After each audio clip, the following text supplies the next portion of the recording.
Everyone, welcome back to my new video. ମୁଁ ଆପଣମାନଙ୍କର ପ୍ରିୟ ଚୁଲବୁଲିଆନା। ଆପଣମାନେ କେମିତି ଅଛନ୍ତି? ଆଶା କରୁଛି ବହୁତ ଭଲରେ ଥିବେ। ମୁଁ ବି ବହୁତ ଭଲରେ ଅଛି। ଯେହେତୁ ଆଜି ହେଉଛି ମାଣବସା ଗୁରୁବାରର ଲାଷ୍ଟ ପାଳି, ସୋ କାଲି ଶୋଉ ଶୋଉ ରାତି 3:30 ହେଇଯାଇଥିଲା। 3:30 ନାଇଁ 2ଟା ହେଇଯାଇଥିଲା। ଚିତା ହେରିକା ପକଉ ଏବେ ସକାଳ टाइम 5टा बजे अधघंटा अच्छे 4:30 है मैंने 2 घंटा ही शोई फ्रेश हो गले जा लक्ष्मी पूजा हम ए चलते आप देखो आम घर केमती लक्ष्मी पूजा चलते ब्लॉग कंटिन्यू गाधे जाता मना मत कहला कि ଟିକେ ନଡ଼ିଆ କୋରିଦେବ ପହିଲି ଭୋଗ ପାଇଁ। ତ ଏଠି ଯାଇକି ଫାଷ୍ଟ ନଡ଼ିଆ କୋରେଇ ଦେଇଥିଲି।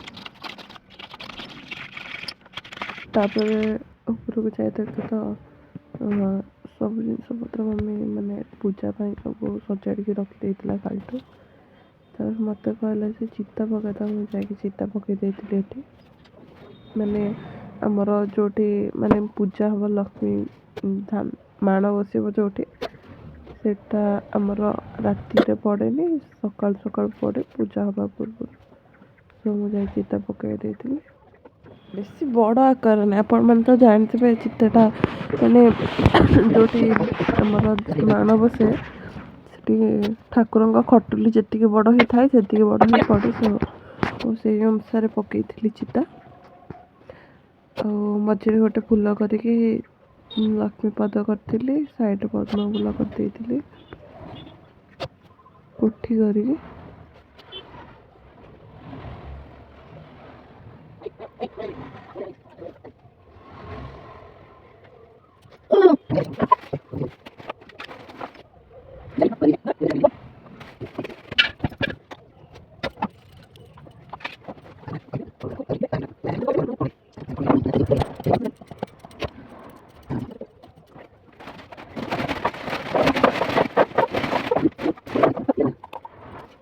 ହଁ ମୁଁ ଚିତା ପକାଇ ସାରିବା କିଛି ସମୟ ଶୁଖିଲା ପରେ ମାମା ଏଠି ମାନେ ଆମର ଖଟୁଲି ବସାଇ ଦେଇଥିଲା, ସେଥିରେ ସେ ଚିତା ପକାଇଦେଲା।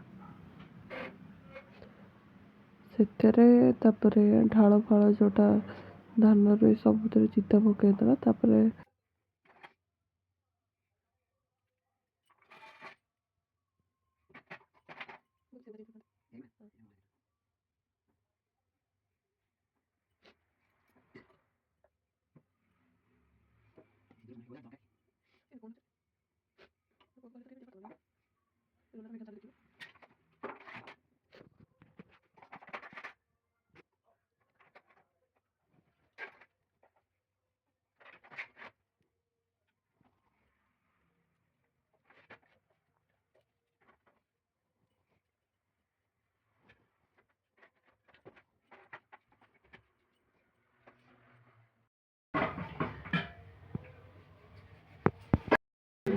ତାପରେ ଡିସ୍ଟା ମୋତେ ଦେଇଥିଲା, ମୋତେ କହିଲା କି ଏ ଡିସ୍ଟା ଚିତା ପକାଇ ଦେଇଥିଲି, ସେଠି ଚିତା ପକାଇ ଦେଇଥିଲି।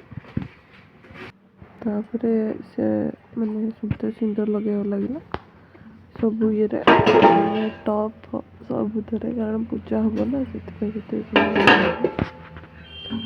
ଦେଖନ୍ତୁ ମୁଁ କେମିତି ଟପ୍ଟାକୁ ମାନେ ଡିସ୍ଟାକୁ ଇଏ କରିଥିଲି। ତାପରେ ମୋତେ କହିଲା କି ଯାହା ଫୁଲ ମାଳ ଗୁନ୍ଥିଥାଏ, ତାପରେ ମୁଁ ଆସି ଫୁଲ ମାଳ ଗୁନ୍ଥିବାକୁ।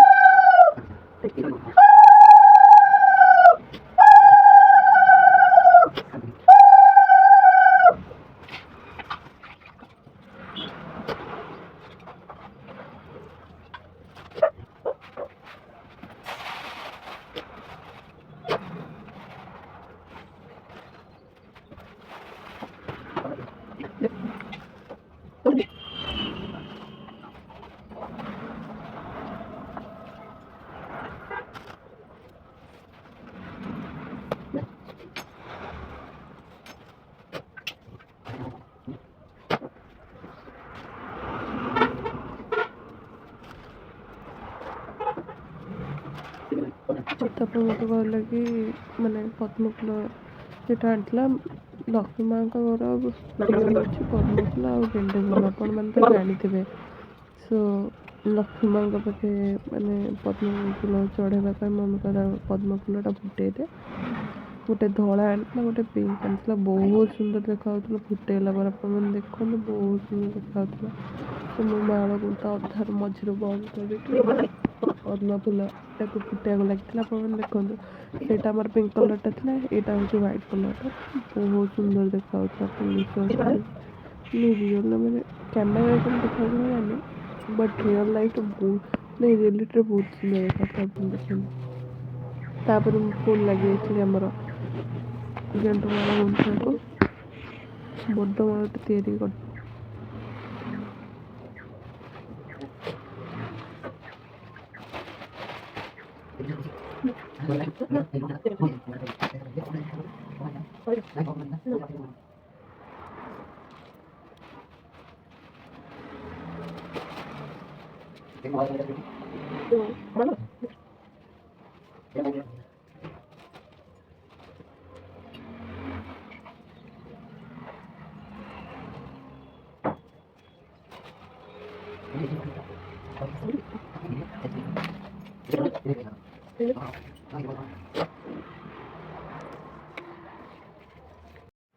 ତାପରେ ଏଠି ମମି ଆମର ମାଆଙ୍କୁ ରେଡ଼ି କରିଦେଇଥିଲା, ଆପଣମାନେ ଦେଖିପାରୁଥିବେ। ସୋ ଏଇଟା ହେଉଛି ଆମର ଫାଇନାଲ୍ ଲୁକ୍, ମାନେ ମାଣବସାର। ଆପଣମାନଙ୍କୁ ଯଦି ଭିଡ଼ିଓଟି ଭଲ ଲାଗିଥିବ ସୋ ଲାଇକ୍ କମେଣ୍ଟ ସେୟାର କରିବାକୁ ଜମାରୁ ବି ଭୁଲିବେନି। ଆଉ ଆପଣଙ୍କ ଘରେ କେମିତି, ଆପଣଙ୍କ ସେପଟେ କେମିତି କ'ଣ ପୂଜା ହୁଏ, ଲକ୍ଷ୍ମୀ ପୂଜା ମାନେ ମାଣବସା, ସେଇଟା କମେଣ୍ଟ ସେକ୍ସନ୍ରେ ନିହାତି ଜଣାଇବେ। ଆଉ ଆପଣଙ୍କ ଆଡ଼େ କ'ଣ କ'ଣ ଅଛି, କ'ଣ କ'ଣ ନାହିଁ, ସେଇଟା ବି ଜଣାଇବେ ମୋତେ। ଆଉ ଆପଣମାନେ କେଉଁ ଏରିଆରେ ମୋ ଭିଡ଼ିଓ ଦେଖୁଛନ୍ତି ସେଇଟା କମେଣ୍ଟ ସେକ୍ସନ୍ରେ ଜଣାଇବେ। ଆପଣମାନଙ୍କୁ ଯଦି ଭିଡ଼ିଓଟି ଭଲ ଲାଗିଥିବ ସୋ ଭିଡ଼ିଓଟିକୁ ଲାଇକ୍ କମେଣ୍ଟ ସେୟାର କରିବାକୁ ଜମାରୁ ବି ଭୁଲିବେନି। ରହୁଛି, ଜୟ ଜଗନ୍ନାଥ।